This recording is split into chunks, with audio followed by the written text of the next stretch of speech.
지난달 17일 민주노총의 1박 2일 집회 이후 정부 여당은 집회 시위에 대한 규제 강화를 강조하고 나섰습니다.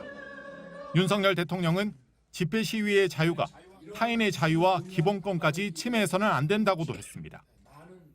국민의 자유와 기본권을 침해하고 공공질서를 무너뜨린 민노총의 집회 행태는 국민들께서 용납하기 어려울 것입니다. 여당도 심야 시간 집회를 금지하고 소음 기준도 강화하는 방향으로 법 개정을 준비 중입니다.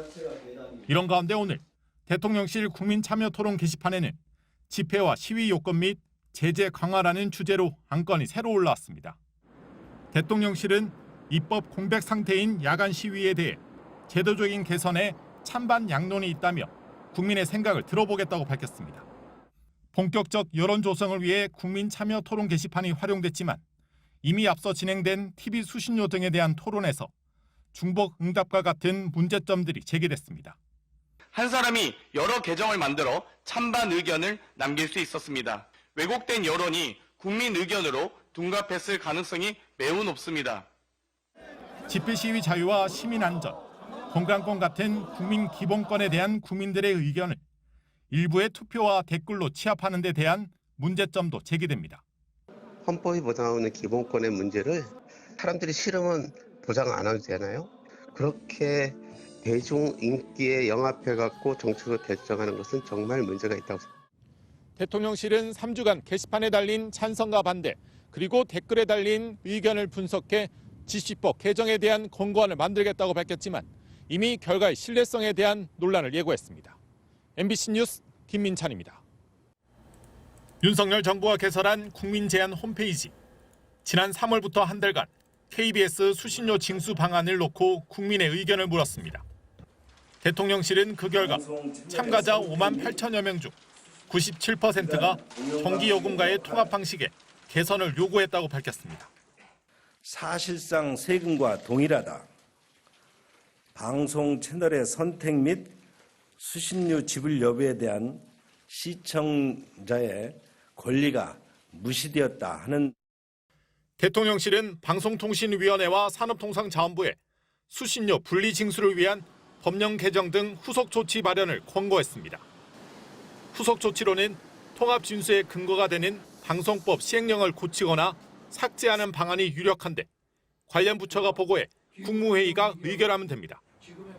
KBS 수신료는 지난 1994년부터 30년 가까이 전기요금과 통합 징수돼 왔습니다. 여권은 이를 전기요금과 따로 징수하자고 윤석열 정부 출범 직후부터 주장해왔습니다. 전기요금에 통합 징수되는 KBS 수신료에 대한 국민들의 불만이 높아지고 있습니다. 그동안 공영방송이 편파 불공정 보도로 국민의 민주당과 민노총이 장악한 KBS가 공영방송의 공적 책무를 스스로 짓밟고 국민 동의 없이 수신료로 조세 갈취 정책을 하겠다는 발상부터가 국민은 안중에도 없는 것입니다. 야당은 여권이 수신료 문제를 압박하며 KBS 길들이기에 나섰다고 비판했습니다. 대통령실이 돈줄을 쥐고 공영방송을 협박하는 날이 올 줄은 정말 상상도 못했습니다.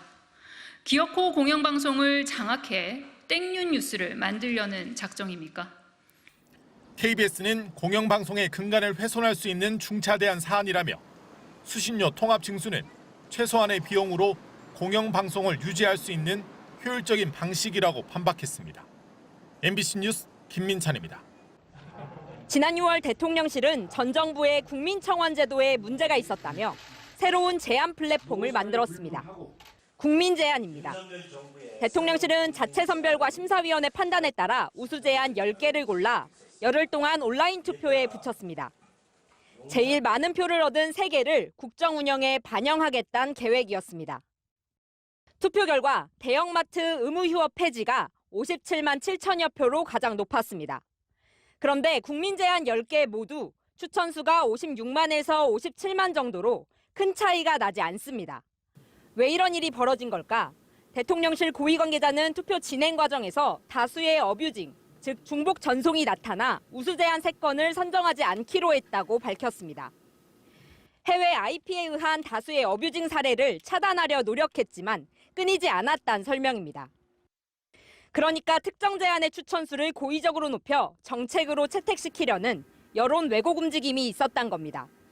제안은 실명 인증을 해야 올릴 수 있었지만 투표는 참여율을 높이기 위해 로그인 절차 없이도 가능하도록 했기 때문에 예상됐던 문제란 지적도 나옵니다. 여론을 좀 왜곡한다든지 또 매크로 방지를 통해서 여론을 만드는 이러한 방지를 위해서 100% 실명제로 운영됩니다. 대통령실 고위 관계자는 이번에 드러난 문제점을 숙고해 개선하겠다고 약속했습니다. MBC 뉴스 신수아입니다.